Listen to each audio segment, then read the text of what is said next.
Welcome to The Force Always. My name is Diz, aka David Zammit. Let's get on with the news, views, reviews, and interviews. And the news, there's not much of it. We've had that second photo from the set of Starfighter.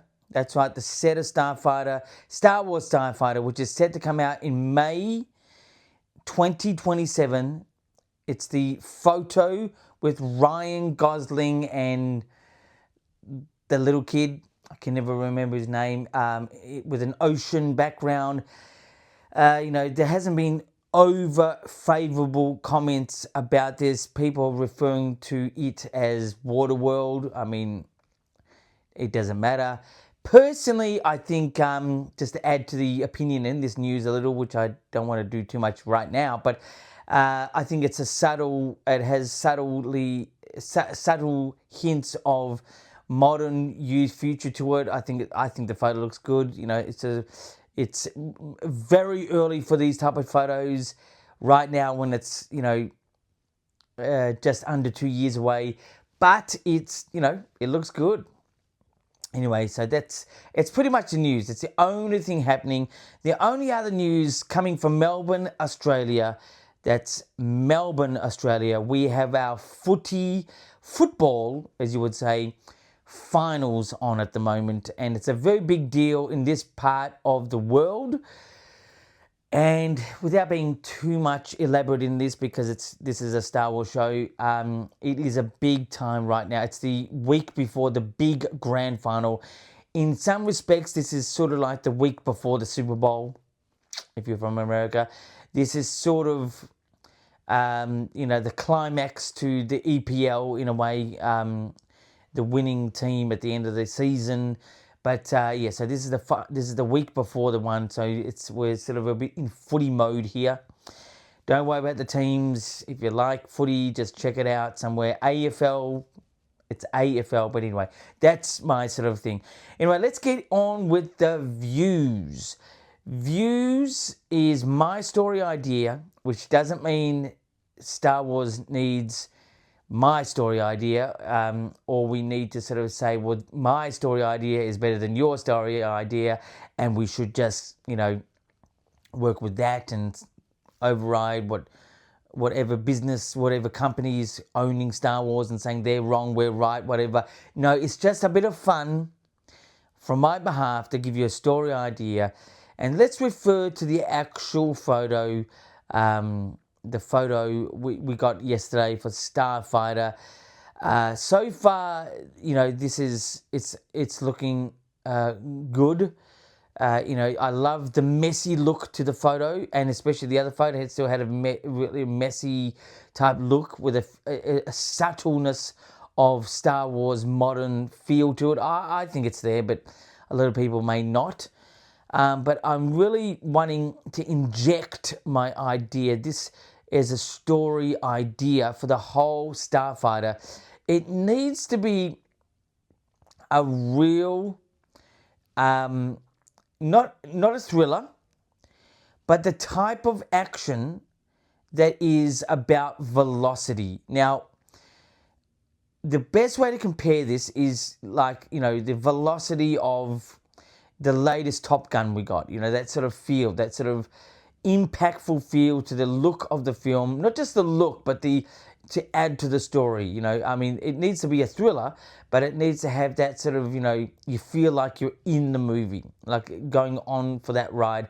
Being a starfighter, that's what, look, it's a pretty straightforward story idea, but that's what I think it really needs. It's probably what everyone thinks at the moment, what it may turn out to be.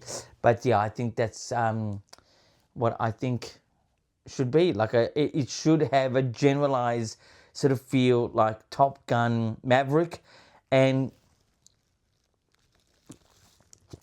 that's it. I don't think there's any more to it. It really does need to have a lot of mystery about it, especially towards the end of the film, like what is going to happen to this person, what's going to happen to that person, what is this, but it can't be a to be continued. That's the only thing I'll say. I don't want the film to be a to be continued feel at the end. It should have an end and then sort of lead to possibly more, which is like the original Star Wars we got in 1977, you know, and that's it. You know, you would never thought there could have been another one, but the success really did override that. And second one was granted, especially from the finances of George Lucas, who funded the second one and had his own story be told the way he wants. And that's it. But anyway, that's my view for this time around. Now, let's get into reviews. Reviews this time around has got something to do with this. Beautiful. But it's got to do with something as this. This is an absolute relic. And you'll tell from the colour of the cup. This is from 1983 from, I think, 7-Eleven. I think it's 7-Eleven. We did have a 7-Eleven back here in Australia then, or it was definitely with a Slurpee. It could have been a movie cup. Now, this was given to me. I did have one of these when I was young, but obviously it was misplaced. But this is Return of the Jedi. Look at this. It's got the Ewoks. It's got, you know, Han, Luke, Chewbacca, a Walker, Imperial Walker. Look, there's Princess Leia, C-3PO, Stormtrooper. Return of the Jedi.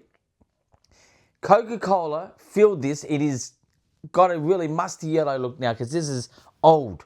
This is 1983. 1983. It was either in the cinema or it was a 7-Eleven. I'm thinking 7-Eleven. But I did have one when I was young, but this was given to me by a friend. His name was Keris, and I appreciate that. Thank you very much, Keris.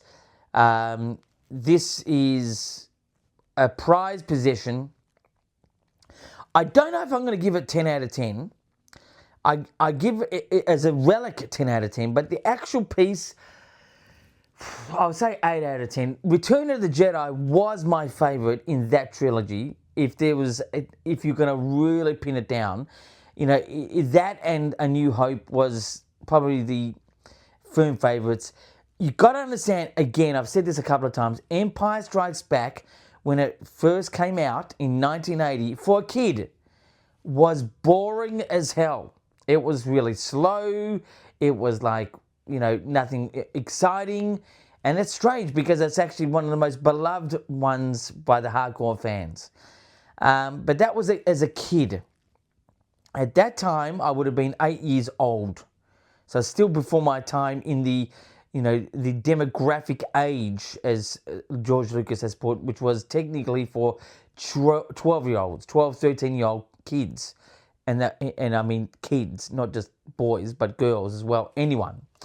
But here is just an absolute relic. Definitely not drinking any cool out of that one, but, you know, I've got that, and it's going to stay with me, I'd say, forever. That's the reviews. Now let's get on to, I think we should rename this next segment as the Michael interview, because Michael from Werribee South, he just loves it.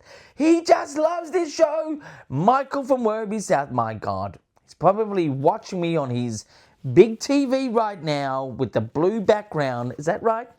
It's like I'm right there with you, Michael. But anyway, let's see in the comments. Now, anyone can send in comments. If you want to send in comments, you know, that are appropriate to the show, I'll answer your questions or whatever it is.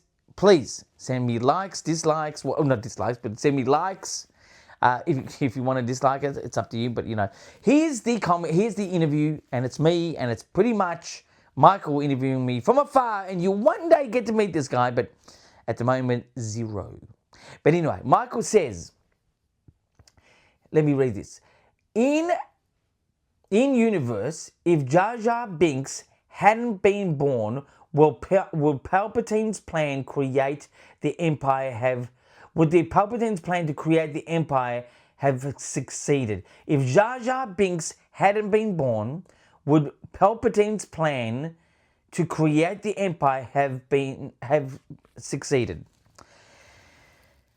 Well, this can only really be answered by the writer, but which is technically George Lucas. But in my opinion,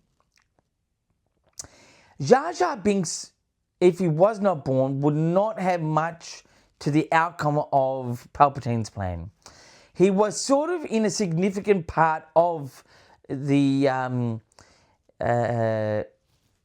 transition of power when Palpatine was granted Chancellor for the whole universe, Palpatine, who became the Emperor. So he sort of was part of that, and he was sort of always by his side throughout, being a Senate representative from Naboo, which was a planet. If you've got to be a hardcore Star Wars fan to understand what I'm saying here. But I just, look, if Jar Jar Binks' character was not born, would Palpatine's plan to create the Empire have succeeded?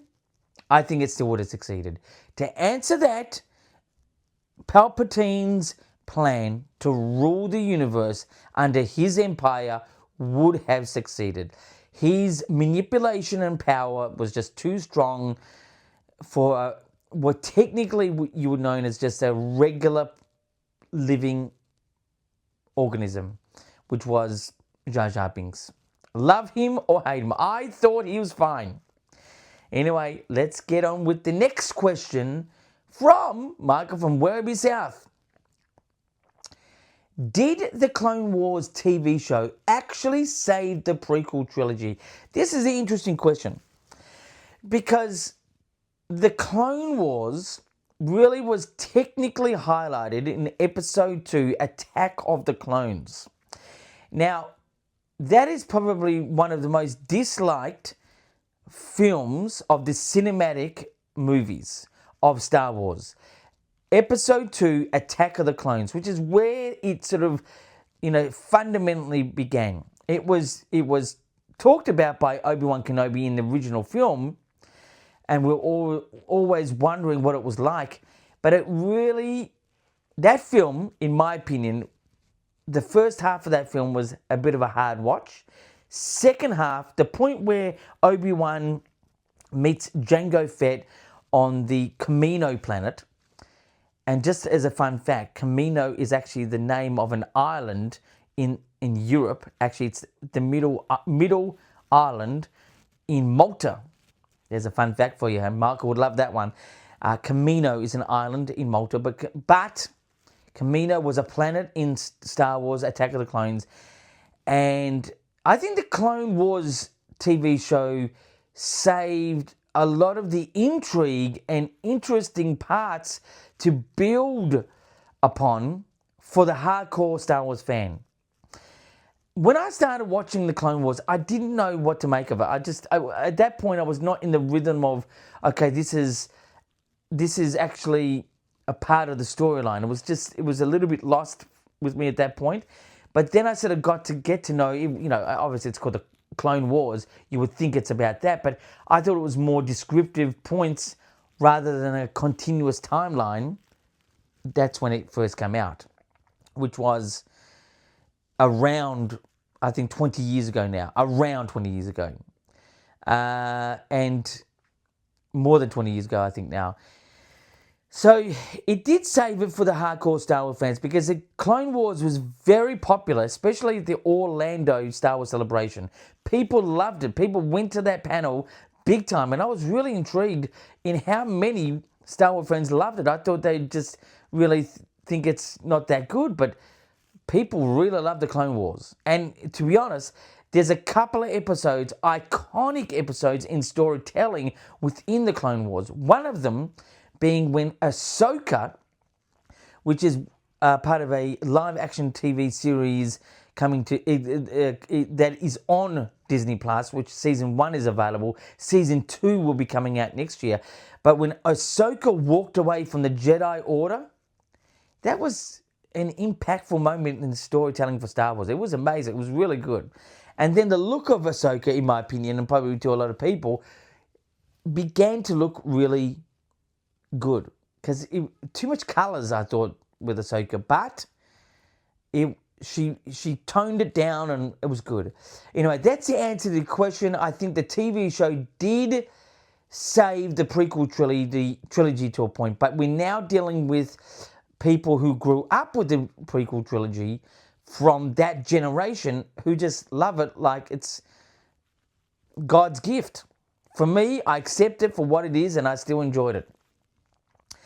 Anyway, so another question from Michael from Werribee South.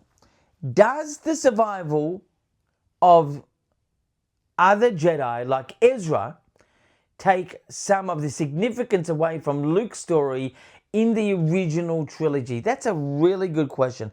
I wonder where he got these questions from. He must be rocking a Google, Michael from Werribee South. But no matter what, he's asking some good questions. Does the survival of the other Jedi, like Ezra, take some of the significance away from Luke's story in the original trilogy?